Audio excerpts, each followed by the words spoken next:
இன்றைக்கி நம்ம சுட்ட புளி கத்திரிக்காய் கோஸ் எப்படி பண்ணுறதுன்னு பார்க்கலாம். அதுக்கு 4 கத்திரிக்காய் எடுத்திருக்கேன். நீங்கள் எந்த கத்திரிக்காய் வேணாலும் யூஸ் பண்ணிக்கலாம்.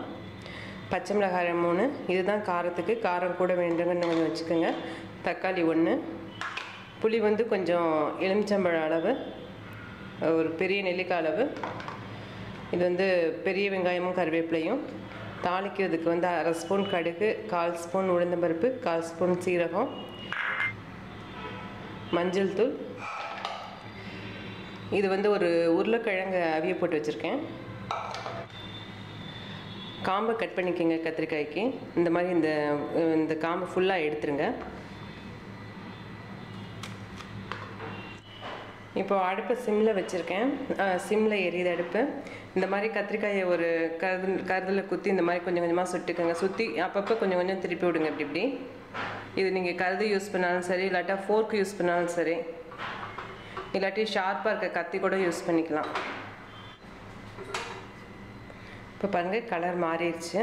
இந்த மாதிரி சுட்ட கத்திரிக்காய்க்கு வந்து அந்த ஒரு சுட்ட வாடை வரும். அதுதான் அந்த கோஸ்க்கு ரொம்ப நல்லாயிருக்கும். அந்த புளிக்கோஸ்க்கு, சுட்ட கத்திரிக்காய் புளிக்கோஸ்க்கு நல்லா சிம்மில் வச்சு சுடணும். அடுப்பை கூட வச்சு சுட்டிங்கன்னா உள்ளுக்குள்ளே வந்து வேகாது, வெளியில் நல்லா கருகிரும். அதனால் சிம்மில் வச்சுக்கோங்க ஃபுல்லாக அடுப்பை. அப்பப்போ இப்படி திருப்பி விட்டுருங்க. இப்போ இந்த கத்திரிக்காய் நல்லா வெந்துருச்சு பாருங்கள்.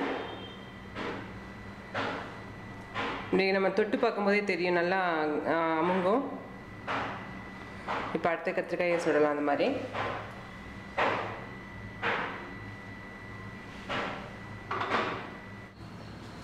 இப்போது கத்திரிக்காயெல்லாம் நல்லா சுட்டாச்சு. இப்போ இந்த கத்திரிக்காய்க்கு தோல் உரிச்சுக்கோங்க.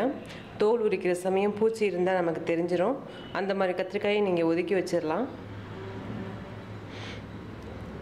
ஈஸியாக தோல் உரிக்க வரும். கத்திரிக்காய் வந்து சுடுறதுக்கு ரொம்ப நேரம் ஆகுமேன்னு நினைக்க வேண்டாம். இது உடனே ரொம்ப ஈஸியாக சுற்றலாம். ரொம்ப ஈஸியாக வெந்துடும் கத்திரிக்காய்.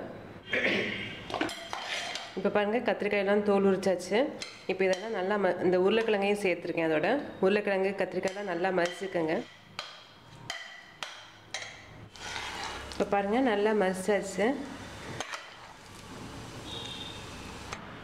எண்ணெய் 2 ஸ்பூன் ஊற்றி காய வச்சுக்கோங்க. கடுகு, உளுந்தம்பருப்பு, சீரகம் போட்டுக்கலாம்.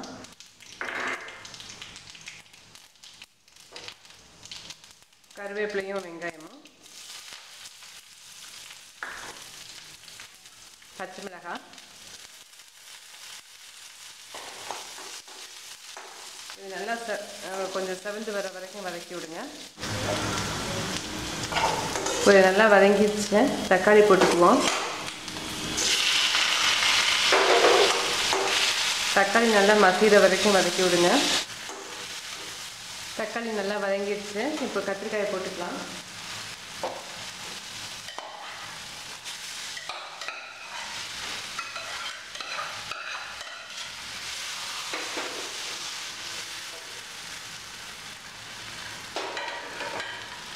தண்ணி கொஞ்சம் ஊற்றிக்கங்க.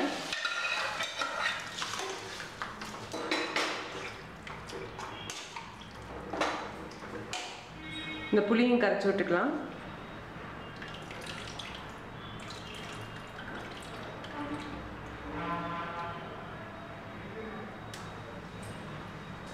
இப்போ இது நல்லா ஒரு 10 நிமிஷம் கொதிக்க விட்டுருங்க. அப்போ தான் இந்த தக்காளி சாறு, பச்சை மிளகாய் சாறுலாம் ஒன்றா சேரும். நல்லா 10 நிமிஷம் கொதிக்கணும். கொதிக்கட்டும். இப்போ மஞ்சத்தூள் கொஞ்சம் போட்டுக்கலாம். நல்லா கொதிச்சிருச்சு. 10 நிமிஷம் நல்லா கொதிச்சிருச்சு.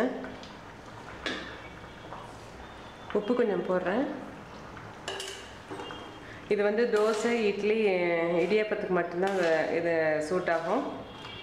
இது வந்து எவ்வளோ கெட்டியாக இருக்குன்றது நீங்கள் இன்னும் கொஞ்சம் தண்ணியாக வேணால் தண்ணி ஊற்றிக்கலாம். இல்லை இன்னும் கொஞ்சம் கெட்டியாக வேணும்னா தண்ணியை குறைச்சி ஊற்றிருக்கலாம்.